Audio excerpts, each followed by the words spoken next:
कौनसी एक देशरे जड़े महाप्रतापी राजा थिले। तांकर जड़े गुरु थिले जहांकु से अत्यधिक श्रद्धा करने सहित भक्ति मध्य करुथिले। राजा कौनसी कार्य करिबा पूर्वरु सर्वप्रथमे गुरुंकर उपदेश ग्रहण करुथिले। गुरुंकर उपदेश क्रमे से शासन कार्य मध्य तुलाउथिले। समस्त कार्य सुचारू रूपे चालुथिबारु राजा खुशी होई गुरु को किछि उपहार देबा पई चाहिले। थरे राजा गुरु को कहिले, प्रणाम गुरुदेव। आयुष्मान भव। गुरुदेव आपण को अशेष अशेष धन्यवाद, कारण आपण मोर शासन कार्य बिना बाधारे संपूर्ण हो पारुछि। सेथिपाई मु आपण को किछि उपहार देवाकू चाहूछि। आपण बिना संकोचरे एहाकू ग्रहण करंतु। एहा कही राजा तांको गुरु को एक पाट वस्त्र प्रदान कले। गुरु मध्य सेही वस्त्र को आनंद रे ग्रहण करी राजा को आशीर्वाद प्रदान करिथिले। एहा परे गुरु निजर घर को फेरिबा बाटरे एक दुखी लोक को देखिले। सेही दुखी लोकर विकल अवस्था देखि से अत्यंत दुख प्रकाश कले। तांको मनरे सेही दुखी लोकटी प्रति करुणा जात हैला। से मने मने भाबिबाकू लागिले, आहा, लोकटीर ये कि शोचनीय अवस्था। एही लोक को देबा पई मो पाखरे किछि भी नाही, केवल राजांक द्वारा प्रदत्त एही पाट वस्त्रटी अछि। एही पाट वस्त्रर आवश्यकता मो ठारू एही लोकर अधिक अछि। चाउची ताकू नै एही पाट वस्त्रटी प्रदान करिवि। एहा भाबी राजांक द्वारा दिया जाइथिबा पाट वस्त्र को गुरु सेही दुखी लोक को प्रदान कले। किछि दिन परे राजा जेतेबेले राज्य भ्रमण रे बाहरी थिले, सेतेबेले बाटरे एक लोकटी को देखिथिले। जेउ लोकटी तांको द्वारा गुरु को प्रदान करा जाइथिबा पाट वस्त्रटी को पिंधि थिला। आउ सेही पाट वस्त्रटी लोकटीर शरीरर शोभा बढ़ाउथिला। ए तो सही वस्त्र जहाँ मु गुरुदेव को दान करी। बोधहुए गुरुदेव एही लोकटी को मो द्वारा दिया जाइथिबा वस्त्र को प्रदान करिछन। राजा भक्तिर सह देइथिबा उपहार को गुरु अन्य जन को देइथिबार देखि राजा निज को अपमानित मने कले। राजा ए सबु किछि देखि मध्य गुरु को किछि भी पचारिले नाही। एही परी किछि दिन बीतीगला। राजा पुणी थरे गुरु को किछि उपहार देबा पई चाहिले। एहा परे से गुरु को कहिले, प्रणाम गुरुदेव। आयुष्मान भव। गुरुदेव मु आपण को एक उपहार देवाकू चाहूछि। दयापूर्वक यह ग्रहण करंतु। नियंतु एही सुनार कंकण को ग्रहण करंतु। एहा कही राजा एक सुनार कंकणटी को गुरु को प्रदान कले। गुरु मध्य सेही कंकण को ग्रहण करी निज घर को फेरी आसीथिले।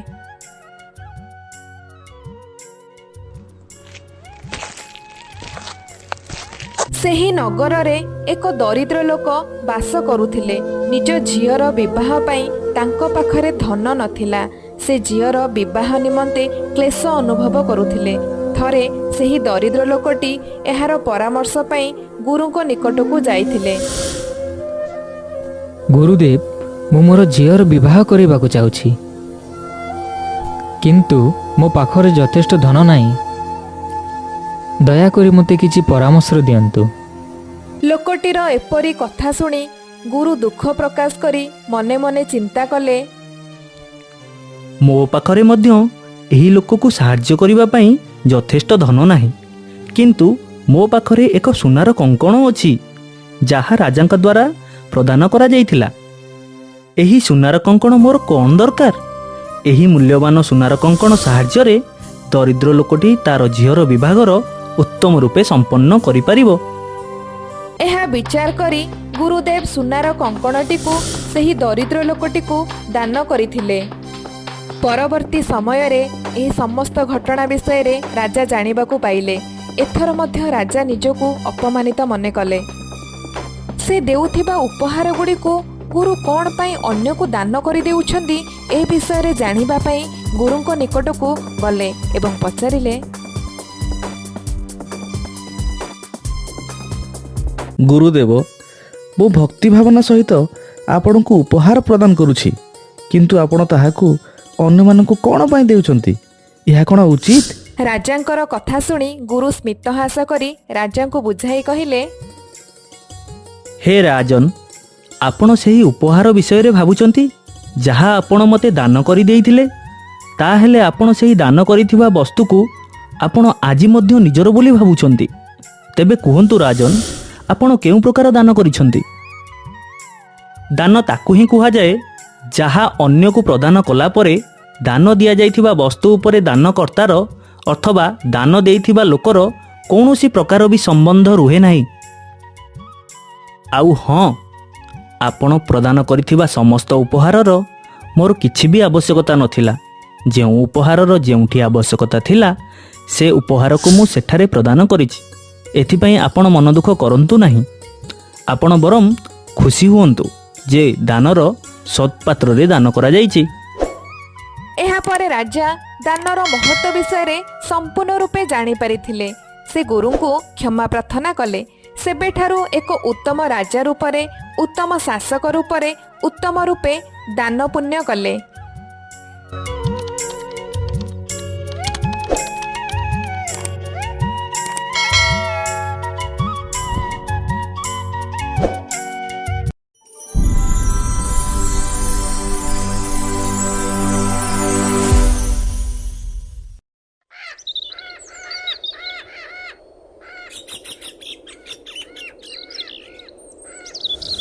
କୌଣସି ଏକ ଦେଶରେ ଜଣେ ମହାପ୍ରତାପୀ ରାଜା ଥିଲେ।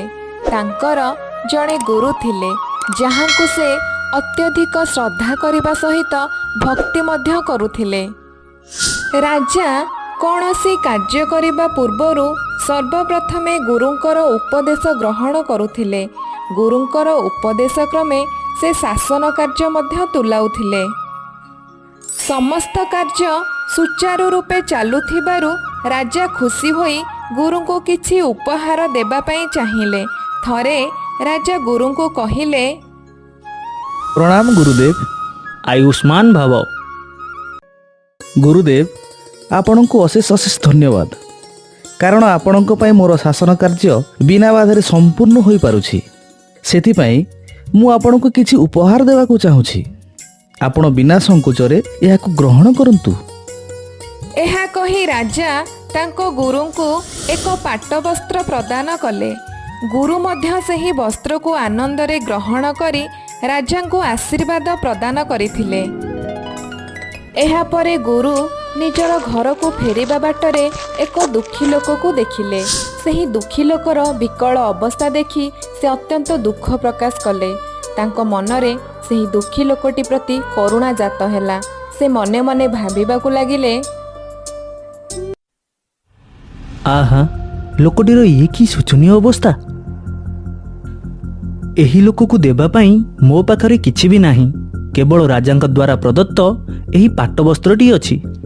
ଏହି ପାଟବସ୍ତ୍ରର ଆବଶ୍ୟକତା ମୋ ଠାରୁ ଏହି ଲୋକର ଅଧିକ ଅଛି।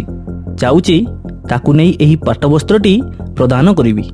ଏହା ଭାବି ରାଜାଙ୍କ ଦ୍ୱାରା ଦିଆଯାଇଥିବା ପାଟବସ୍ତ୍ରକୁ ଗୁରୁ ସେହି ଦୁଃଖୀ ଲୋକକୁ ପ୍ରଦାନ କଲେ। କିଛି ଦିନ ପରେ ରାଜା ଯେତେବେଳେ ରାଜ୍ୟ ଭ୍ରମଣରେ ବାହାରିଥିଲେ ସେତେବେଳେ ବାଟରେ ଏକ ଲୋକଟିକୁ ଦେଖିଥିଲେ। ଯେଉଁ ଲୋକଟି ତାଙ୍କ ଦ୍ୱାରା ଗୁରୁଙ୍କୁ ପ୍ରଦାନ କରାଯାଇଥିବା ପାଟ ବସ୍ତ୍ରଟିକୁ ପିନ୍ଧିଥିଲା। ଆଉ ସେହି ପାଟ ବସ୍ତ୍ରଟି ଲୋକଟିର ଶରୀରର ଶୋଭା ବଢ଼ାଉଥିଲା। ଏ ତ ସେହି ବସ୍ତ୍ର ଯାହା ମୁଁ ଗୁରୁଦେବଙ୍କୁ ଦାନ କରିଥିଲି। ବୋଧହୁଏ ଗୁରୁଦେବ ଏହି ଲୋକଟିକୁ ମୋ ଦ୍ୱାରା ଦିଆଯାଇଥିବା ବସ୍ତ୍ରକୁ ପ୍ରଦାନ କରିଛନ୍ତି। ରାଜା ଭକ୍ତିର ସହ ଦେଇଥିବା ଉପହାରକୁ ଗୁରୁ ଅନ୍ୟ ଜଣକୁ ଦେଇଥିବାର ଦେଖି ରାଜା ନିଜକୁ ଅପମାନିତ ମନେ କଲେ। ରାଜା ଏସବୁ କିଛି ଦେଖି ମଧ୍ୟ ଗୁରୁଙ୍କୁ କିଛି ବି ପଚାରିଲେ ନାହିଁ। ଏହିପରି କିଛି ଦିନ ବିତିଗଲା। ରାଜା ପୁଣି ଥରେ ଗୁରୁଙ୍କୁ କିଛି ଉପହାର ଦେବା ପାଇଁ ଚାହିଁଲେ। ଏହାପରେ ସେ ଗୁରୁଙ୍କୁ କହିଲେ, ପ୍ରଣାମ ଗୁରୁଦେବ। ଆୟୁଷ୍ମାନ ଭବ। ଗୁରୁଦେବ, ମୁଁ ଆପଣଙ୍କୁ ଏକ ଉପହାର ଦେବାକୁ ଚାହୁଁଛି। ଦୟାପୂର୍ବକ ଏହାକୁ ଗ୍ରହଣ କରନ୍ତୁ। ନିଅନ୍ତୁ, ଏହି ସୁନାର କଙ୍କଣକୁ ଗ୍ରହଣ କରନ୍ତୁ। ଏହା କହି ରାଜା ଏକ ସୁନାର କଙ୍କଣଟିକୁ ଗୁରୁଙ୍କୁ ପ୍ରଦାନ କଲେ। ଗୁରୁ ମଧ୍ୟ ସେହି କଙ୍କଣକୁ ଗ୍ରହଣ କରି ନିଜ ଘରକୁ ଫେରି ଆସିଥିଲେ।